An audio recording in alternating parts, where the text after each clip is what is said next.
కొరకే కల్వరి స్వరము నీ కొరకే.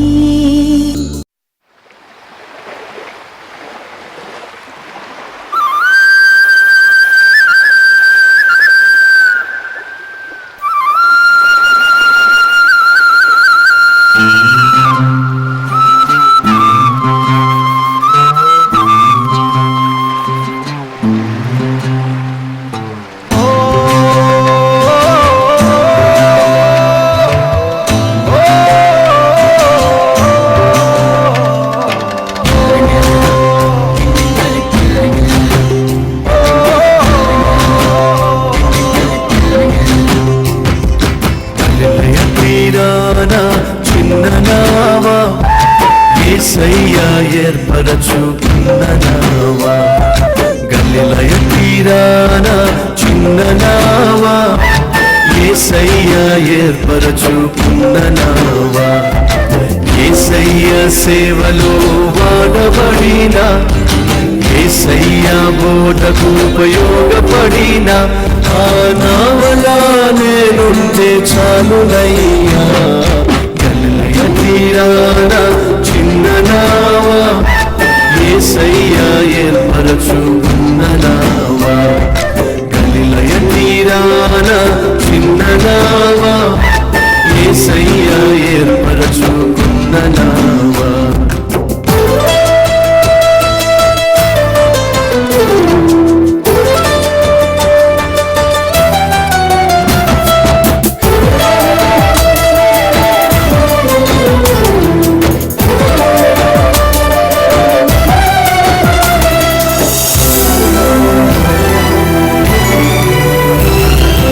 యేసయ్య రాకకై ఎదురు చూసిన, యేసయ్యను మోస్తూ పరవశించిన, యేసయ్య రాకకై ఎదురు చూసిన, యేసయ్యను మోస్తూ పరవశించిన, ఆత్మల సంపాదనకై వాడబడిన, ఆశ్చర్య కార్యములెన్నో చూసిన ఆ నావలా నిన్ను మోస్తే చాలునయ్యా. గలిలయ తీరాన చిన్ననావా యేసయ్యా ఏర్పరచుకున్ననావా, గలిలయ తీరాన చిన్ననావా యేసయ్యా ఏర్పరచుకున్ననావా.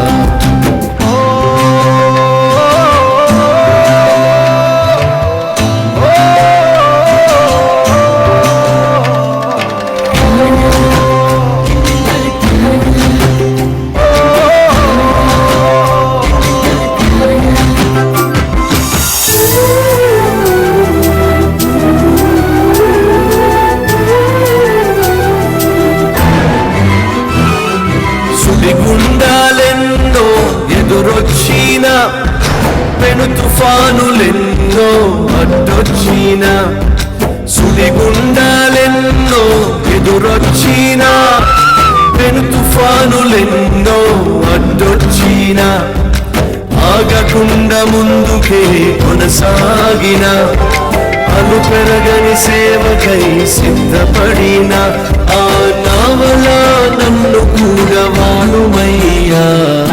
గలిలయ తీరాన చిన్ననావా యేసయ్యా ఏర్పరచుకున్ననావా.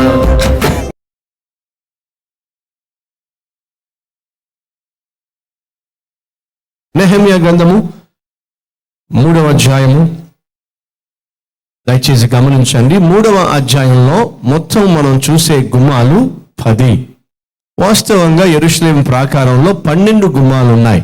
ఆ 12 గుమ్మాల్లో 2 గుమ్మాల గురించి ఎక్కువగా ఎక్కడా కూడా వ్రాయబడలేదు. ఎఫ్రాయిము గుమ్మము, బందీగృహ గుమ్మము, ఈ 2 గుమ్మాల గురించి ఎక్కువగా ప్రస్తావించలేదు. కానీ ఆ యెరూషలేము ప్రాకారమునకు ప్రాముఖ్యంగా 10 గుమ్మాలు ఉన్నాయి, అసలు 12 గుమ్మాలు ఉన్నాయి. 3వ అధ్యాయంలో మనం చూసేది 10 ద్వారములు లేదా 10 గుమ్మములు. ఆ 10 గుమ్మములు ఏమిటో త్వరగా నేను చదువుతాను. దయచేసి మీరు మీ యొక్క బైబిల్లో అండర్లైన్ చేసుకోండి వీలున్నట్లయితే. మొదటి గుమ్మము, మొదటి వచనము గొర్రెల గుమ్మము. రెండవ గుమ్మము మత్స్యపు గుమ్మము, 3వ వచనము. మూడవ గుమ్మము 6వ వచనము పాత గుమ్మము. 4వ గుమ్మము 13వ వచనము లోయ గుమ్మము లేక లోయ ద్వారము. 5వ గుమ్మము పెంట గుమ్మము 14వ వచనము. 6వ ద్వారము ధార యొక్క గుమ్మము. 7వ ద్వారము 26వ వచనము నీటి ద్వారము.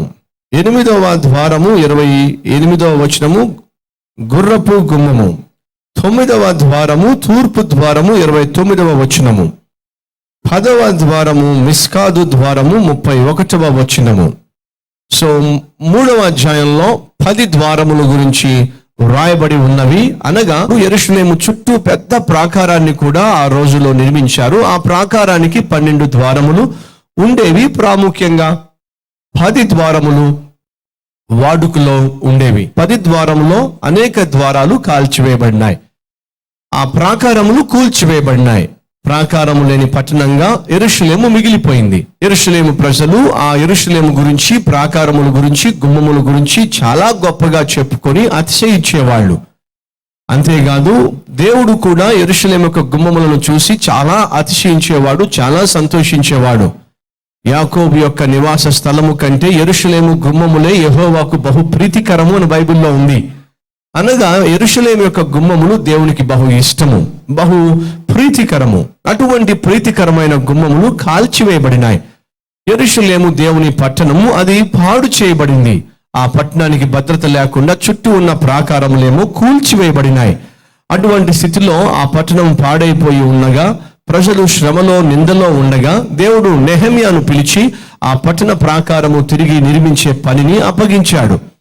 అలా ఆ పట్టణ ప్రాకారము పనిని తిరిగి నిర్మించే, బాగు చేసే పనిని నెహెమ్యాకు దేవుడు ఇచ్చినప్పుడు నెహెమ్యా యెరూషలేమునకు వచ్చి అక్కడ ప్రజలతో మాట్లాడి వారిని పురికొల్పి, వారిని బలపరిచి, వారిని ఉత్తేజపరిచి యెరూషలేము ప్రాకారములు తిరిగి కడదాం రండి అని అంటే వాళ్ళందరూ కూడా కట్టుటకు పూనుకున్నారు, నడుం బిగించారు, పని ప్రారంభించడానికి ముందుకొచ్చారు. ఆ పని ప్రారంభమైన అధ్యాయమే 3వ అధ్యాయము. వారు మొట్టమొదటిగా నిలబెట్టిన గుమ్మము గొర్రెల ద్వారం అని మనం చూస్తున్నాం. ఆ తరువాత వాళ్ళు నిలబెట్టిన గుమ్మం ఏమిటయా అంటే 3వ వచనము మత్స్యపు గుమ్మము అని మనం చూస్తున్నాం. మొదటి గుమ్మం పేరేమిటో మీరు జ్ఞాపకం ఉందా? గొర్రెల గుమ్మము. గొర్రెల గుమ్మము దేనికి సూచన? రక్షణకు సూచన. ఆ గొర్రెలు ఆ గుమ్మము ద్వారా లోనికి తీసుకుని పోబడి బలి అర్పించబడ్డాయి కాబట్టి పాపిష్టి మనుషులకు రావాల్సిన శిక్ష నుంచి మనిషి తప్పించబడుతున్నాడు. యేసుక్రీస్తు లోక పాపములను మోసుకొని పోయిన దేవుని గొర్రెపిల్లగా వచ్చాడు కాబట్టి ఆయన ద్వారా మనం రక్షించబడ్డాం. మనకు రావాల్సిన శిక్ష అంతా కూడా యేసుక్రీస్తు మోసాడు. ఆయన మన శిక్షను భరించాడు కాబట్టి మనకు రావాల్సిన శిక్ష తప్పించబడింది. అందుకే బైబిల్ సెలవిస్తుంది, ఎవడైనా యేసుక్రీస్తు నందు ఉన్నాడలా అతనికి ఎటువంటి శిక్ష లేనే లేదు. ఈరోజు ఈ మాటలు వింటున్న నా ప్రియ సహోదరి, నా ప్రియ సహోదరుడా, నువ్వు యేసుక్రీస్తును నమ్ముకున్నట్లయితే నీకెటువంటి శిక్ష లేదు. యేసుక్రీస్తును నమ్మకుండా ఉన్నట్లయితే నీ జీవితంలో నరకము తప్పదు అనే విషయం మర్చిపోవద్దు. మొదటి గుమ్మము గొర్రెల గుమ్మము. ఈ గొర్రెల గుమ్మము రక్షణకు సూచనగా ఉంది. ఇప్పుడు రక్షించబడిన వ్యక్తి మరొక గుమ్మం దగ్గరికి వెళ్తే నెక్స్ట్ కనిపించే గుమ్మం ఏమిటయా అంటే మత్స్యపు గుమ్మము. తెలుగులో మత్స్యపు గుమ్మము లేదా చేప గుమ్మము, ఇంగ్లీష్ లో ఫిష్ గేట్. ఇప్పుడు రెండో గుమ్మం పేరేమిటట?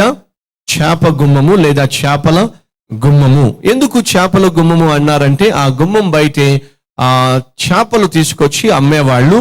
అంతేకాకుండా మధ్యధరా సముద్రంలో నుంచి ఆ చేపలు పట్టేవాళ్ళు చేపలు తీసుకొచ్చి ఆ గుమ్మం ద్వారానే వచ్చి అక్కడ వాళ్ళు చేపలు అమ్మేవాళ్ళు. ఇందులో ఉన్న ఆత్మీయ సత్యం ఏమిటి? మనం నేర్చుకోవాల్సిన ఆత్మీయ పాఠం ఏమిటి? చేపలు గుమ్మము నెక్స్ట్ కనిపిస్తుంది. దేనికి నెక్స్ట్ కనిపిస్తుంది? రక్షణ గుమ్మానికి పక్కన చేపల గుమ్మం కనిపిస్తుంది. రక్షకుడని యేసుక్రీస్తు రక్షణ సువార్త ప్రకటిస్తూ ఎవరిని చూశాడట? చేపలు పట్టేవారిని చూశాడట. చేపలు పట్టే వారిని చూసి ఏమన్నాడు వాళ్ళతో? మీరు నన్ను వెంబడించండి. ఎంతకాలం చేపలు పడతారు మీరు నన్ను వెంబడించండి, నేను మిమ్మల్ని మనుషులను పట్టే జాలర్లుగా చేస్తాను అని చెప్పి అన్నాడు. యేసుక్రీస్తు ఏర్పాటు చేసుకున్న 12 మంది శిష్యుల్లో సుమారు 7 చేపలు పట్టేవాళ్లే. చేపలు పట్టే వాళ్ళను ఎందుకొరకు దేవుడు ఏర్పరచుకున్నాడయ్యా అంటే, చేపలు పట్టే వాళ్ళు సముద్రంలోనికి వెళ్తారు. దేంతో వెళ్తారు? విశ్వాసంతో వెళ్తారు. వాళ్ళు వలలు వేస్తారు. దేంతో వేస్తారు? విశ్వాసంతోనే వేస్తారు. వాళ్ళు చీకట్లో ప్రయాణం చేస్తారు. ఏమీ కనిపించినప్పుడు ప్రయాణం చేస్తారు. ఎలా ప్రయాణం చేస్తారు? విశ్వాసంలో ప్రయాణం చేస్తారు. వాళ్ళు చీకట్లోనే వాళ్ళ ప్రయత్నాలు వాళ్ళు చేస్తారు. ఎలా ప్రయత్నం చేస్తారు? విశ్వాసంతోనే ప్రయత్నం చేస్తారు. ఆత్మీయ యాత్ర పూర్తిగా విశ్వాసం మీదే ఆధారపడి ఉంది గనుక దేవుడు ఎవరిని ఏర్పరచుకున్నాడయ్యా అంటే, విశ్వాసం ద్వారా జీవించే వారిని దేవుడు తన సేవకులుగా ఉండడానికి ఎక్కువ శాతం ఇష్టపడ్డాడు. వారిని ఎక్కువ శాతం ఏర్పరచుకున్నాడు. 12 మంది శిష్యులలో సుమారు 7 అంటే 50% కంటే ఎక్కువగా దేవుడు ఏర్పరచుకున్న శిష్యులలో ఎవరట? చేపలు పట్టే వాళ్లే. ఆ చేపల పట్టే వారిని యేసుక్రీస్తు ఏమన్నాడు? మనుషులను పట్టే వాళ్ళగా చేస్తాను రండి అన్నాడు. అనగా మనుషులను పట్టటము అంటే ఆత్మలను సంపాదించటము. అనగా ఇప్పుడు మనం చూస్తున్న చేపల గుమ్మము దేనికి సూచనగా ఉందంటే, ఆత్మల సంపాదనకు సూచనగా ఉంది.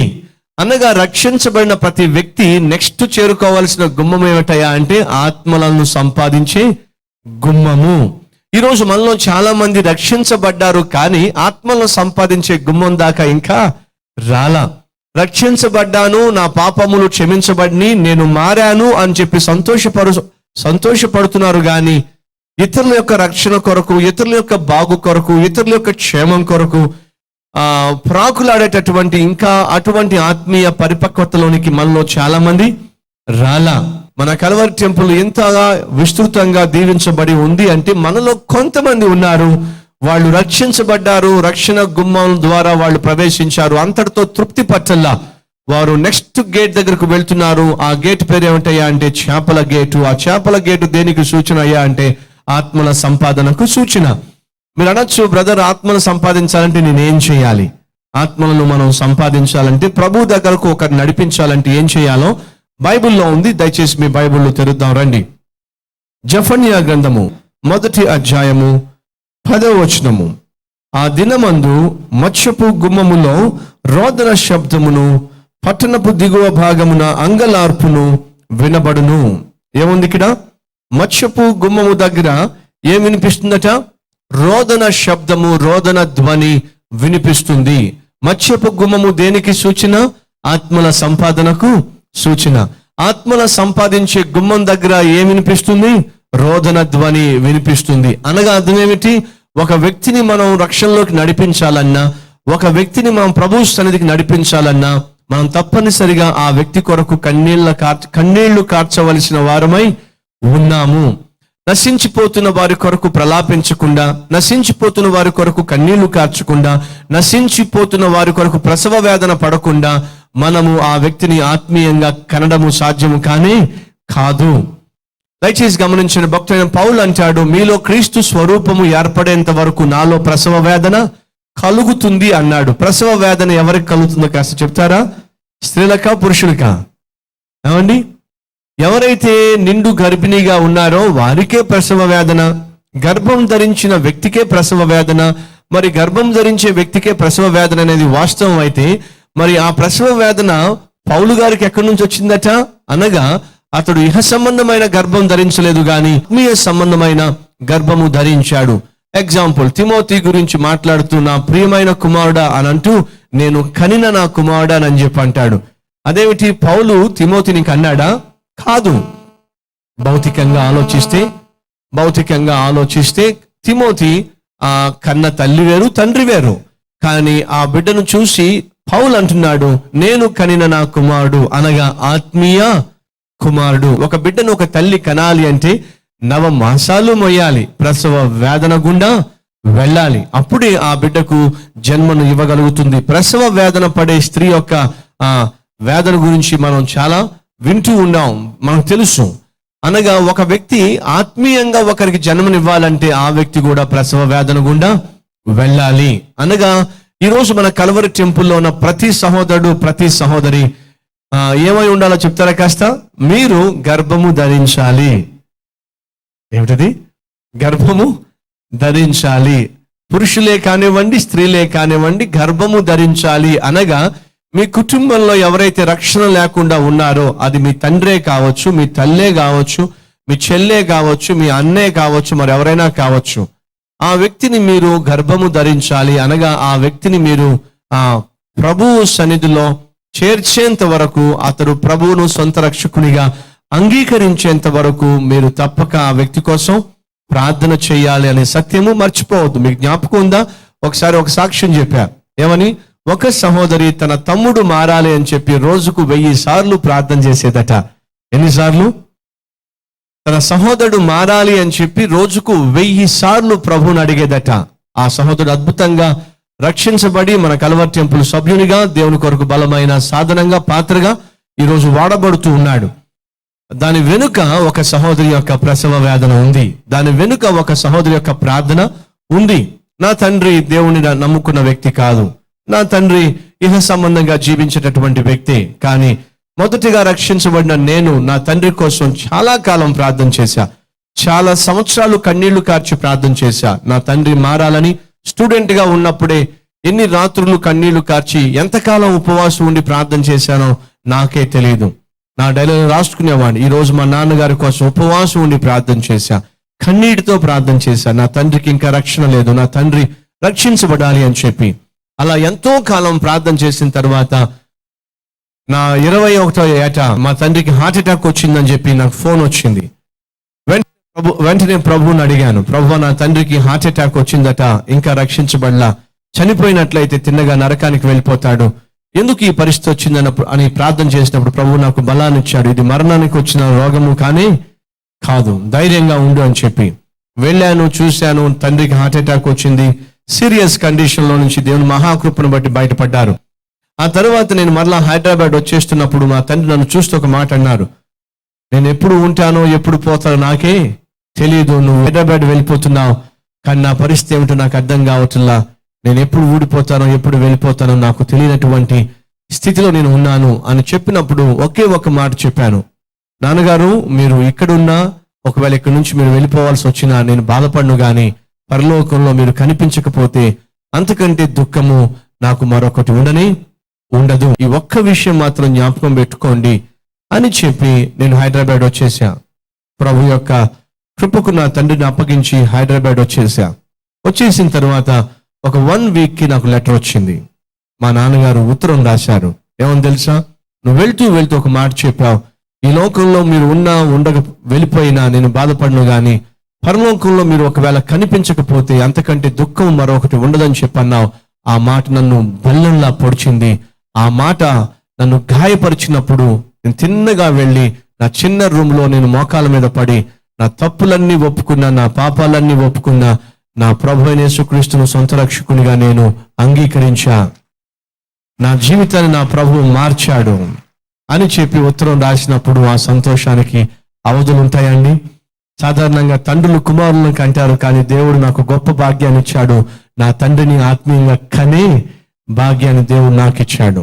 ఈరోజు ఈ మాటలు వింటున్న నా ప్రియ చెల్లెళ్ళు, నా ప్రియ తమ్ముళ్ళు, ఒకవేళ నీ తండ్రి నీ తల్లి ఆత్మీయులు కాదేమో, ప్రభు యొక్క ప్రేమ వారు తెలుసుకోలేకపోయారేమో, కానీ దేవుడు మీకు అవకాశం ఇచ్చాడేమో. అనగా ఆ ప్రేమను తెలుసుకునే రక్షణ ద్వారము గుండా ప్రవేశించే, గొర్రెల ద్వారము గుండా ప్రవేశించే అవకాశం దేవుడు మీకు ఇచ్చాడేమో. అయితే మీరు చేపల ద్వారం దగ్గరకు వెళ్ళాలి అంటే నీ తండ్రిని లేక నీ తల్లిని లేక నీ తమ్ముడిని లేక నీ అక్కయ్యను లేక అన్నయ్యను చెల్లెల్ని ఎవరైతే రక్షణ లేకుండా ఉన్నారో వారి కొరకు నువ్వు ప్రసవ వేదన పడాలి, వారి కొరకు నువ్వు కన్నీళ్లు కార్చి ప్రార్థన చేయాలి. ఒకవేళ నీ భర్తే కావచ్చు, నీ భార్య కావచ్చు, రక్షణ లేకుండా వాళ్ళు ఉన్నట్లయితే వారి గురించి నువ్వు ప్రసవ వేదన పడాలి. దయచేసి గమనించండి, ప్రసవ వేదన పడకుండా ఒక బిడ్డకు తల్లి ఏ రీతిగా జన్మను ఇవ్వలేదో అదే విధంగా ప్రసవ వేదన పడకుండా ఒక వ్యక్తికి మనం ఆత్మీయంగా జన్మనివ్వడం సాధ్యము కానీ కాదు అనే సత్యము దయచేసి మర్చిపోవద్దని ప్రభువు పేరట మనవి చేస్తున్నా.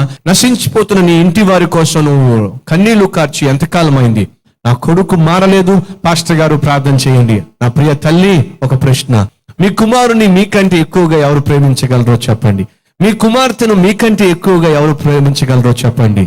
కాబట్టి చెప్తున్నా, పాడైపోయిన నీ కుమారుని కొరకు, పాడైపోతున్న నీ కుమార్తె కొరకు కన్న తల్లిగా కన్న తండ్రిగా నువ్వు ప్రార్థన చేసినంతగా మరొక వ్యక్తి భూమి మీద ఎవరు ప్రార్థన చేయలేరు.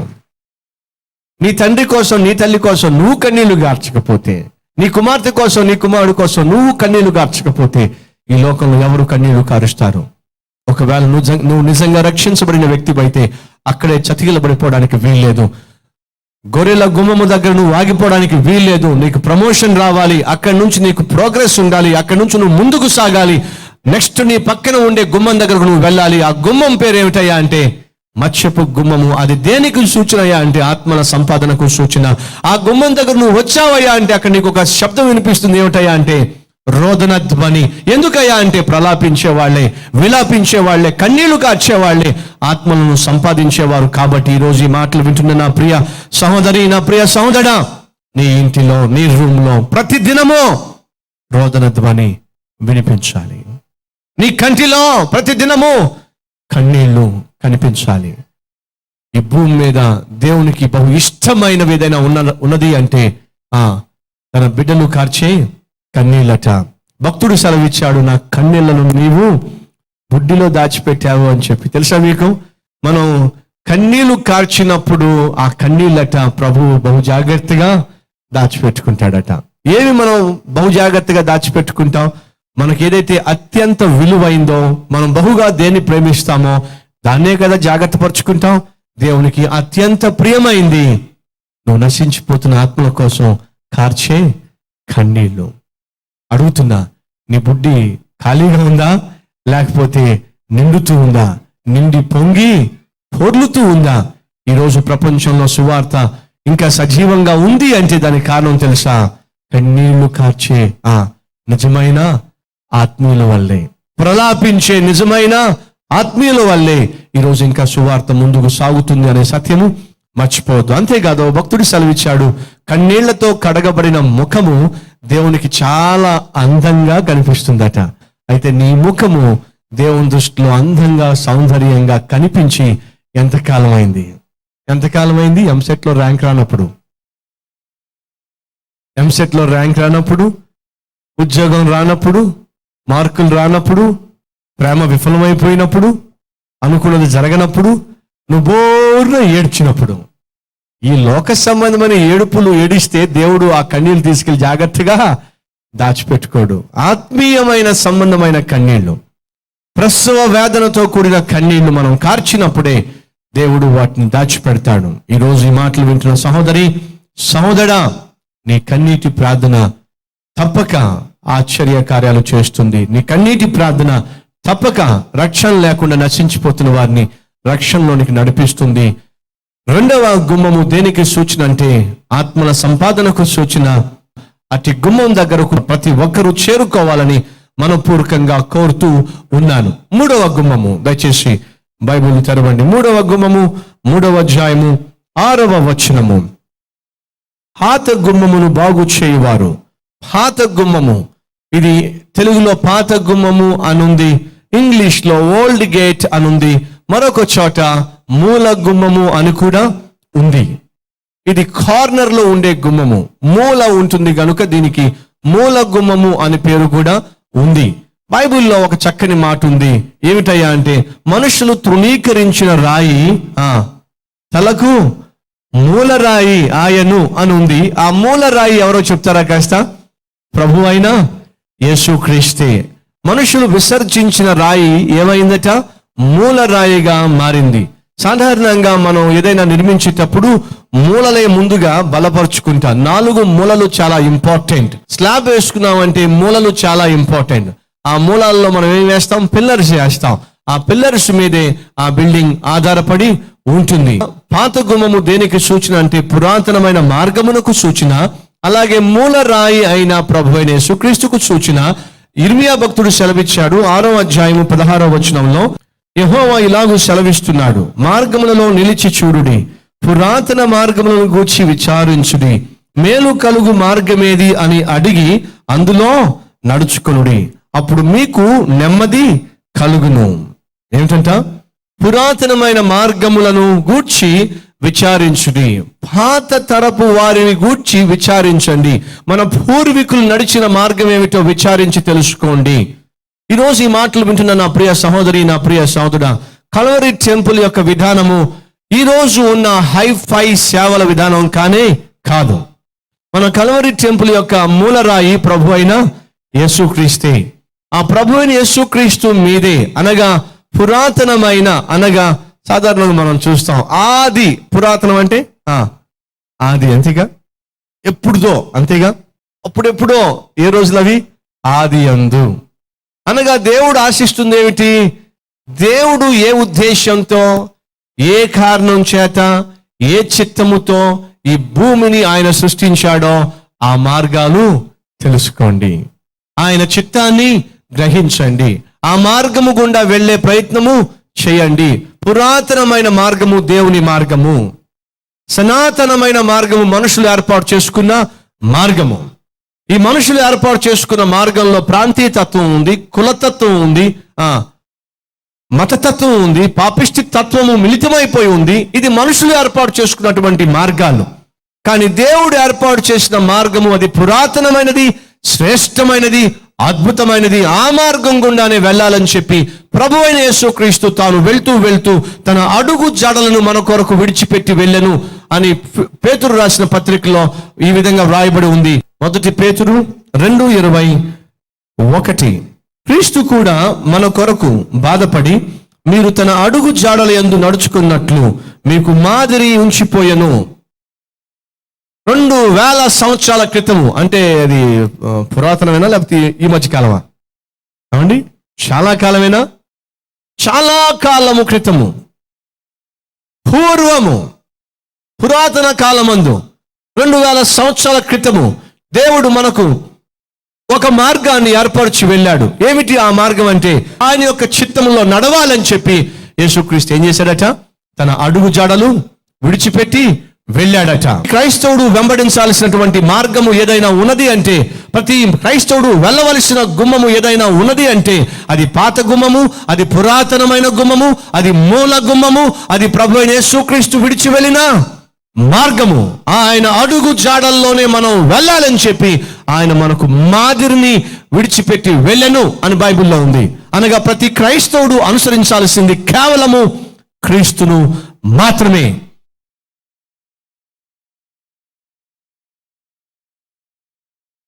మహాపరిశుద్ధుడు అయిన ప్రేమ కలిగిన తండ్రి, గొర్రెల ద్వారము రక్షణకు సూచనగా ఉంది, మత్స్యపు ద్వారము, చేపల ద్వారము ఆత్మల సంపాదనకు సూచనగా ఉంది. ప్రభువా, నశించిపోతున్న మా కుటుంబ సభ్యుల కొరకు వేదనతో, రోదనతో కన్నీళ్లు కార్చే మనస్సు మాకు మీరు ప్రసాదించండి. మేము ఉండే ఆ చిన్న గది, మేము ప్రార్థించే ఆ చిన్న గది రోదనతో నాయన ప్రతిధ్వనించాలి.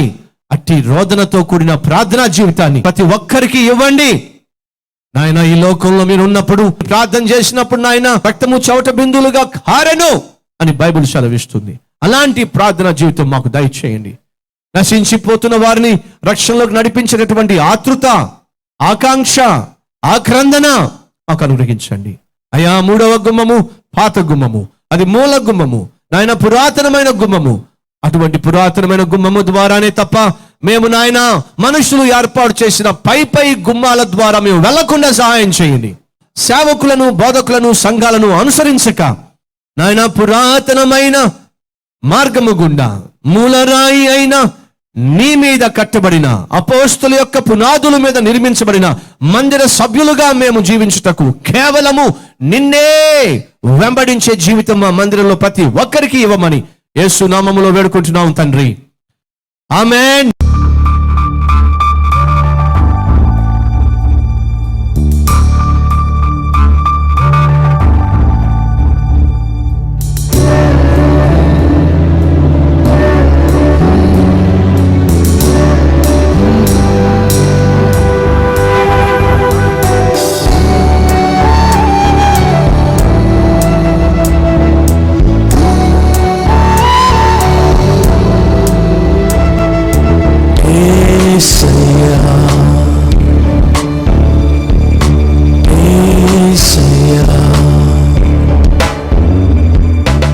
Address Calvary, post box number 30, Kukatpally, Hyderabad 72.